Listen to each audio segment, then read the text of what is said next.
Hello all, welcome back to our channel. இன்றைக்கி இந்த வீடியோவில் நம்ம என்ன பார்க்க போகிறோன்னா, எங்களோட சண்டே ரொட்டீன் தான் பார்க்க போகிறீங்க. ஸோ மார்னிங்கே இந்த பிரேக்ஃபாஸ்ட்டில் நம்ம செஞ்சு முடிச்சாச்சு. ஸோ வீடு க்ளீன் பண்ணுற ஒர்க் இருந்தது, நான் அதை வந்து வீடியோவாக எடுக்கலை. ஏன்னா பாப்பாவை பார்த்துட்டு ஸோ வீடியோ பண்ண முடியல. ஆஃப்டர்நூன் போல் வந்து சிக்கன் எடுத்துகிட்டு வந்திருந்தாங்க, ஒரு 1/2 kg பக்கம். அது வந்து நல்லா ஒரு 5 to 6 டைம்ஸ் நல்லா வாஷ் பண்ணி எடுத்துகிட்டு, வழக்கம் போல் வந்து கொஞ்சம் எலும்பாக இருக்கிறத வந்து கிழங்கு போட்டு நான் வந்து குருமா வச்சுருவேன். அதுக்கப்புறமா நல்லா வந்து போன்லெஸ் எல்லாமே வந்து கிரேவியாக பண்ணிடுவேன். அதுதான் இன்றைக்கும் அதே மாதிரி தான் வாஷ் பண்ணி எல்லாம் தனித்தனியாக எடுத்து வச்சுட்டு இருந்தேன். ஸோ குட்டி பீஸாக வந்து நம்ம கட் பண்ணி வச்சிடலாம் அப்படின்னு சொல்லி எல்லாம் கட் பண்ணி வச்சுட்டு இருந்தேன். இன்றைக்கி நம்ம என்ன டிஷ் ட்ரை பண்ண போகிறோம் அப்படின்னு பார்த்திங்கன்னா, ரொம்பவே வந்து கொஞ்சம் நாளைக்கு முன்னாடி ஃபேமஸாக போயிட்டு இருந்த சோம்பேறி சிக்கன் தான் ட்ரை பண்ணி பார்க்கலாம் அப்படின்னு ட்ரை பண்ணியிருந்தேன். ஸோ அதுக்காக தான் வந்து நம்ம குட்டி பீஸை இங்கே பாருங்கள் நல்லா கட் பண்ணி எலும்பு இல்லாத பீஸ்லாம் வந்து நம்ம எடுத்து வச்சுருக்கோம். இதை வச்சு தான் நம்ம அதை வந்து ட்ரை பண்ண போகிறோம். எப்படி இருக்குது அப்படிங்கிறது வந்து வீடியோ ஃபுல்லாக பாருங்கள், அப்போ உங்களுக்கு லாஸ்ட்டில் தெரியும் எப்படி இருக்குது அப்படின்னு. அப்புறம் இஞ்சி பூண்டு வீட்டில் இல்லை, எப்பயுமே இருக்கும். ஸோ இந்த டைம் வந்து பாட்டி தான் எப்பயுமே எனக்கு அரைச்சி கொடுப்பாங்க. இந்த டைம் வந்து இல்லை வீட்டில், அதனால் சரி நம்மளே அரைச்சிடலாம் அப்படின்னு சொல்லி பூண்டு இஞ்சிலாம் வந்து அரைச்சி எடுத்து வச்சிடலான்னு சொல்லி ரெண்டையுமே கட் பண்ணி நல்லா வாஷ் பண்ணி எல்லாம் அரைச்சி எடுத்து வச்சாச்சு. எவ்வளோ வேணுமோ அதை மட்டும் பிளேட்டில் எடுத்து வச்சுட்டு மீதி வந்து நான் ஃப்ரிட்ஜில் ஸ்டோர் பண்ணி வச்சுக்குவேன் ஒரு டைட்டான பாக்ஸில். ஏன்னா 1 வீக்குக்கு ஏற்ற மாதிரி நான் வந்து வச்சுக்குவேன். ஏன்னா மார்னிங் அவசரத்தில் வந்து என்னால் எழுந்திரிச்சு அதை கட் பண்ணிலாம் செஞ்சுட்ருக்க முடியாது. ஸோ இஞ்சி பூண்டு வந்து ஸ்டோர் பண்ணி வச்சுட்டு, அதுக்கப்புறம் நம்ம எடுத்து வச்ச சிக்கனில் வந்து சோம்பேறி சிக்கன் செய்கிறதுக்காக ஃபஸ்ட்டு கொஞ்சம் மஞ்சத்தூள் வந்து போட்டு பரட்டி எடுத்து வச்சுருங்க. ஒரு 10 மினிட்ஸ் வந்து இருக்கட்டும், அப்படியே ஊறட்டும். அதுக்கப்புறமா ஒரு நல்ல பெரிய வெங்காயம் வந்து ஒன்று நல்லா ஸ்லைஸாக நான் கட் பண்ணி எடுத்து வச்சுக்கிட்டேன். ஸோ வந்து நல்லா பெரிய ஸ்லைஸாக வந்து கட் பண்ணி எடுத்து வச்சுக்கோங்க. ஒரு பெரிய வெங்காயம் வந்து எடுத்திங்கன்னா போதும். ஸோ ஒரு பெரிய வெங்காயம் போட்டுட்டு அதில் இப்போ நான் கிரேவிக்கு வந்து ஒரு 1/4 கிலோ கூட கொஞ்சம் அதிகமாக சிக்கன் தான் எடுத்திருக்கேன். ஸோ அதுக்கு வந்து நம்ம ஒரு பெரிய வெங்காயம் வந்து போட்டால் போதும்.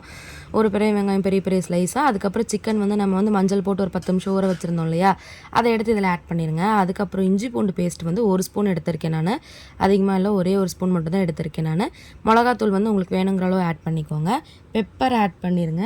அப்புறம் இதுலேயே வந்து உப்பு போட்டும் அதுக்கப்புறமா வந்து இதுவும் மிளகாத்தூள் தான். உங்களுக்கு வந்து நான் 1 ஸ்பூன் ஆட் பண்ணியிருக்கேன், நீங்கள் வேணுங்கிற அளவு ஆட் பண்ணியிருக்கோங்க. அதுக்கப்புறமா வந்து மல்லித்தூள் வந்து நான் ஒரு சின்ன ஸ்பூன்லேயே ஒரு 3/4 ஸ்பூன் தான் எடுத்திருக்கேன். அதுக்கப்புறமா கரம் மசாலா கொஞ்சம் எடுத்திருக்கேன், ஒரு 1/2 ஸ்பூன் அளவு. நான் அதிகமாக ஆட் பண்ண மாட்டேன், ஒரு 1/4 ஸ்பூன் அளவு கூட நான் ஆட் பண்ணல பாருங்கள், ஏன்னா பாப்பா சாப்பிடுவானு. அப்புறம் எண்ணெய் வந்து 1 ஸ்பூனில் 2 ஸ்பூன் அளவுக்கு நல்லா தாராளமாக ஊற்றி நல்லா பிரட்டி வச்சுருங்க. ஃபுல்லாக எல்லாமே வந்து நல்லா மிக்ஸ் ஆகிற அளவுக்கு வந்து நல்லா பிரட்டிடுங்க.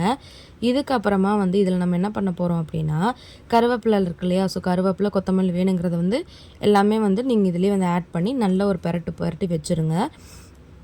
இதுதான் வந்து சோம்பேறி சிக்கனோட ரெசிபி வந்து இதை நம்ம என்ன பண்ண போகிறோம்னா, இதுலேயே வந்து ஒரு அரை டம்ளர் அளவுக்கு இல்லை வந்து ஒரு 3/4 டம்ளர் அளவுக்கு கூட தண்ணி ஆட் பண்ணிக்கலாம். தண்ணி இதை வந்து ஆட் பண்ணி நம்ம திருப்பி ஒரு பிரட்டி அடுப்பில் வந்து வச்சிட போகிறோம் பாருங்கள். அப்புறம் நான் நெய் வந்து 1 ஸ்பூன் அளவுக்கு ஆட் பண்ணியிருந்தேன், நான் டேஸ்ட் ஃப்ளேவருக்காக. நீங்கள் வேணால் ஆட் பண்ணிக்கலாம், அது வந்து ஆப்ஷனல் தான். பாருங்கள், தண்ணி வந்து நான் ஒரு 1/2 டம்ளர் ஆட் பண்ணிவிட்டு நான் என்ன பண்ணியிருக்கேன்னா, அது வந்து நல்லா மூடி வச்சுட்டேன். நல்லா பாருங்கள் வெந்த அப்புறமா வந்து சிக்கன் பாருங்களேன் நல்லா ஒரு கிரேவி கன்சிஸ்டன்சி வந்துடுச்சு. நான் அதுக்கப்புறமா திருப்பி ஒரு 1/2 டம்ளர் வந்து தண்ணி வந்து நான் ஆட் பண்ணேன்.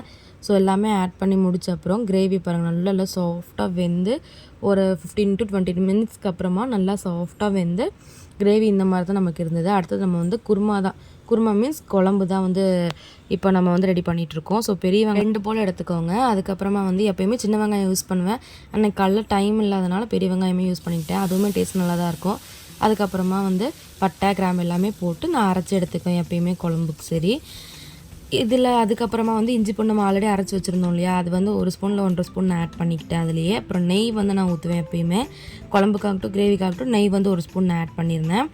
ஸோ இதெல்லாமே போட்டு அந்த இஞ்சி பூண்டு வாசம் வந்து பச்சை வாசனை போகிற அளவுக்கு நல்லா வந்து கொஞ்சம் இதானோடனே அதுக்கப்புறம் நம்ம சிக்கன் வந்து இதுக்கும் நான் மஞ்சள் போட்டு கொஞ்சம் நேரம் ஒரு 10 நிமிஷம் போல் ஊற வச்சுருவேன். அதை எடுத்து இதில் அப்படியே ஆட் பண்ணிடுங்க. இதில் வந்து ஆட் பண்ணிடுங்க, நல்லா இதை வந்து மிக்ஸ் பண்ணி விட்டுருங்க. ஸோ இதில் வந்து அந்த சிக்கனில் இருக்கக்கூடிய எண்ணெய் வந்து தனியாக பிரிஞ்சு வரும். இப்போ நான் வந்து கொத்தமல்லி கருவேப்பிலை உப்பு எல்லாமே நான் இதிலே ஃபஸ்ட்லேயே நான் போட்டுருவேன், ஏன்னா அந்த ஃப்ளேவர் வந்து நல்லாயிருக்கும். ஸோ அதனால் வந்து நான் கடைசியில் போட மாட்டேன், இந்த கருவேப்பிலை கொத்தமல்லியில் ஃபஸ்ட்டே சிக்கன் போடும்போதே நான் வந்து போட்டுருவேன். அதுக்கப்புறம் இதெல்லாமே நல்லா கலந்து விட்ட அப்புறமா நம்ம உப்பும் தேவையான அளவு இதிலே ஆட் பண்ணிடுங்க. அப்போ தான் வந்து சிக்கனில் வந்து உப்பு நல்லா வந்து இறங்கும். ஸோ வந்து இப்போ எல்லாம் ஆட் பண்ணி இதை வந்து நல்லா ஒரு பிரட்டி விட்டுருங்க. அதுக்கப்புறமா இன்றைக்கி வந்து தக்காளி வந்து நான் பெரிய தக்காளியாக இருந்தால் ஒரு 1 to 1.5 எடுக்கலாம். நான் சின்ன தக்காளி தான் எடுத்திருக்கேன். ஸோ வந்து 2 தக்காளி எடுத்திருந்தேன். இப்போ இதுலேயே வந்து நான் என்ன பண்ணுவேன்னா தக்காளிலாம் இதில் அரைச்சி ஊற்றுறதுக்கு முன்னாடியே மஞ்சத்தூள், மிளகாத்தூள், வேணும்னா கரம் மசாலா, அதுக்கப்புறம் மல்லித்தூள் எல்லாமே நான் இதுலேயே வந்து சேர்த்துருவேன். அப்போ தான் வந்து அந்த காரம் எல்லாமே வந்து நல்லா இறங்கும். அப்படிங்கிறனால நான் மிளகாத்தூள் 1 ஸ்பூன், மல்லித்தூள் வந்து பெரிய ஸ்பூனில் வந்து ஒரு 2 to 2.5 ஸ்பூன் அளவு எடுத்திருந்தேன். ஸோ வந்து நல்லா பாருங்கள் மிக்ஸ் பண்ணி விட்டுருங்க. மிக்ஸ் பண்ணி விட்டு ஒரு மூடி போட்டு சிம்மில் வச்சு மூடி விட்டுட்டிங்கன்னா அந்த சிக்கனில் இருக்க தண்ணி எண்ணெய்லாம் விடும். ஸோ அப்போவே வந்து நமக்கு நல்லா இது கொடுக்கும். அப்புறமா தண்ணி ஒரு 1/2 டம்ளர் ஊற்றி விட்டு நான் என்ன பண்ணிட்டேன்னா நல்லா வந்து மூடி விட்டுட்டேன். ஸோ அதில் இருக்கக்கூடிய அந்த எண்ணெய்லாம் தனியாக பிரிஞ்சு வரும். அதுக்கப்புறமா தான் நான் தக்காளி அரைச்சி வச்சது வந்து இதில் எப்பயுமே நான் ஆட் பண்ணுவேன். ஸோ அதுதான் வந்து நமக்கு நல்ல ஃப்ளேவர் கொடுக்கும். நல்லா மூடி விட்டுருங்க. அதுக்கப்புறமா இப்போ தக்காளி நான் சொன்னேன்ல அரைச்சி ஒரு 2 தக்காளி, நான் சின்ன தக்காளியாக ஒரு மீடியம் சைஸ் தக்காளி வந்து 2 அரைச்சி ஊற்றியிருந்தேன். ஸோ 2 அரைச்சி ஊற்றிட்டு அதுக்கப்புறமா இது நல்லா வந்து ஃபுல் ஃப்ளேம் வச்சு நான் கொதிக்க விட்டுருவேன். ஏன்னா இது இவ்வளோ நேரம் மீடியம் ஃப்ளேமில் இருந்து இப்போ ஃபுல் ஃப்ளேம் வச்சு கொதிக்க விட்டோம்னா நல்லா அந்த எண்ணெய்லாம் தனியாக பிரிஞ்சு வருதா. இப்போ வந்து நான் கிழங்கு ஆட் பண்ணிடுவேன். நான் வந்து இன்றைக்கி 2 கிழங்கு போல் எடுத்திருந்தேன். ஸோ எல்லாம் கட் பண்ணி தோல்லாம் உரித்து அதை நான் ஆட் பண்ணி இதுலேயே நான் வேக விட்டுருவேன். இன்னும் நான் தேங்காய் ஆட் பண்ணல. தேங்காய் வந்து இன்றைக்கி வந்து ஒரு 1/4 மூடி அளவு வந்து நான் தேங்காய் எடுத்திருந்தேன். ஸோ அதை வந்து நல்லா நைஸாக அரைச்சி 1/4 மூடி அளவுக்கு எடுத்திருக்கேன் நான். ஏன்னா நிறைய தேங்காய் சேர்த்துனா அது டேஸ்ட்டு வேறு மாதிரி ஆயிரும். நான் லைட்டாக தான் சேர்த்துவேன். இப்போ தண்ணி போட்டு நல்லா கொதிக்க விட்டுருங்க மூடி போட்டு மூடி. அதுக்கப்புறமா தேங்காய் வந்து அரைச்சி எல்லாம் ஊற்றி விட்டு நான் வந்து இதை வந்து திருப்பி நான் குக்கரில் வந்து விசில் விட்டு எடுத்திருந்தேன் நான். ஏன்னா வந்து வேகிறதுக்கு ரொம்ப டைம் ஆகும். அப்படிங்கிறதுனால நான் தேங்காய் எல்லாமே அரைச்சி ஊற்றின அப்புறமா குக்கரில் வந்து ஒரு 2 விசில் போல் விட்டு நான் எடுத்துக்கிட்டேன். ஏன்னா கிழங்குலாம் போடுறது அப்படின்னு சொல்லி. அப்புறம் கடைசியாக திருப்பி வந்து கொத்தமல்லி இலை கொஞ்சம் தூவி நம்ம வந்து இறக்கி விட்டுற வேண்டியதான். நல்லா பாருங்கள் சிக்கன் வந்து ஃபுல்லாக நல்லா வெந்திருக்கு இல்லையா சாஃப்டாக. அதுக்கப்புறமா ஸோ இந்த ஒர்க்கெல்லாம் முடிஞ்சுட்டு அப்புறம் ரசம் கொஞ்சம் வச்சுட்டு கிச்சன்லாம் க்ளீனிங் பண்ணுற ஒர்க்கெல்லாம் கொஞ்சம் இருந்தது. ஸோ எல்லாமே வந்து க்ளீன் பண்ணி எப்பயுமே அப்படி தான். ஸோ அவசரமாக நான் எடுப்பேன். திருப்பி வந்து டக்குன்னு அப்போ அடுக்க மாட்டேன்.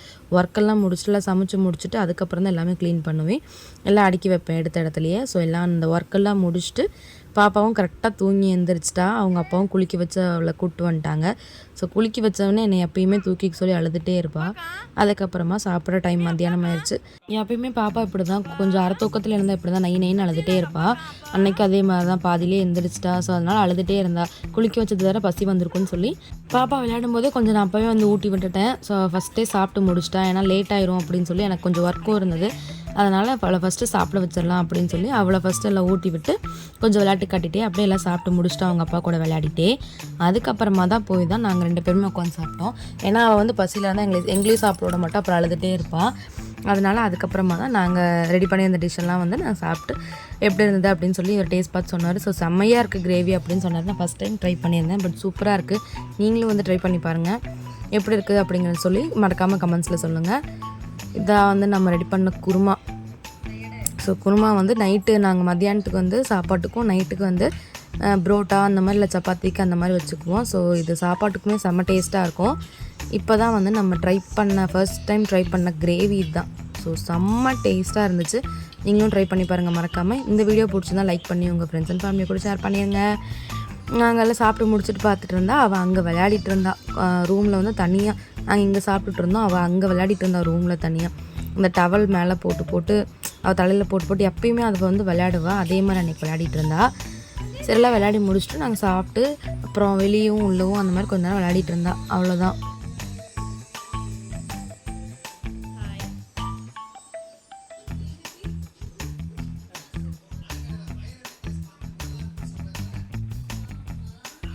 இந்த வீடியோ அவ்வளோதான். நெக்ஸ்ட் வீடியோவில் நான் உங்களை மீட் பண்ணுறேன். நம்ம சேனல் மறக்காமல் சப்ஸ்கிரைப் பண்ணிக்கோங்க. இந்த வீடியோ பிடிச்சிருந்தா உங்கள் ஃப்ரெண்ட்ஸ் அண்ட் ஃபேமிலிக்கு ஷேர் பண்ணி மறக்காமல் வீடியோ பிடிச்சிருந்தா லைக் பண்ணிடுங்க. நெக்ஸ்ட் வீடியோவில் உங்களை மீட் பண்ணுறேன். அது வரைக்கும் பாய்.